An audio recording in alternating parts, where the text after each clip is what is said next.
बिस्मिल्लाहिर्रहमानिर्रहीम। हमेशा भूख रखकर खाना खाने से कभी भी शुगर नहीं होती।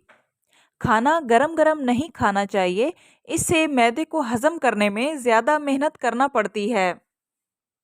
बैंगन का सालन खाने से इंसान का दिल बहुत ही ताकतवर और तंदुरुस्त रहता है। जो लोग कद्दू खाते हैं इन्हें पुरसकून नींद आती है और आंखों की बीनाई भी तेज होती है।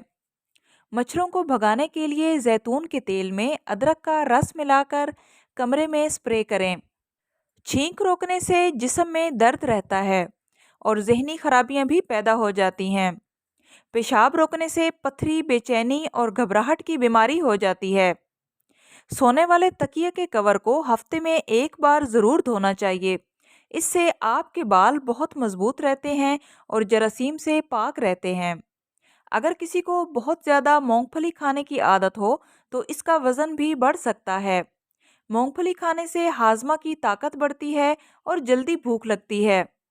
अगर आप रोज़ाना रात को 2 लौंग खाकर 1 गिलास पानी पीते हैं तो इससे तेज़ाबियत, कब्ज़, पेट दर्द और पेट से गैस और पेट के तमाम प्रॉब्लम्स जड़ से ख़त्म हो जाएंगे।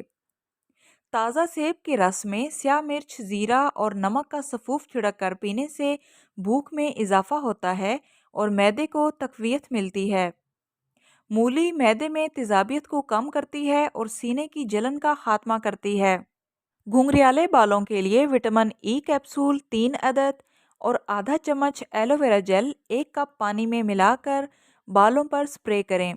ये बालों को नरम, मुलायम और चमकदार बनाता है। 7 अप या कोई भी बोतल हाई ब्लड प्रेशर का इलाज नहीं। बोतल कोक में मौजूद कैफीन से ब्लड प्रेशर बढ़ सकता है। सिर्फ 2 केले आपको 90 मिनट की वर्जिश के लिए एनर्जी फराहम करने के लिए काफ़ी होते हैं। आई होप सो फ्रेंड्स, आज की वीडियो आप लोगों के लिए नॉलेजेबल रही होगी। वीडियो अच्छी लगे तो प्लीज़ वीडियो को लाइक करते जाएं और इस तरह की मुफीद मालूमात के लिए चैनल को सब्सक्राइब करें। मिलते हैं नेक्स्ट वीडियो में, तब तक के लिए अल्लाह हाफिज़।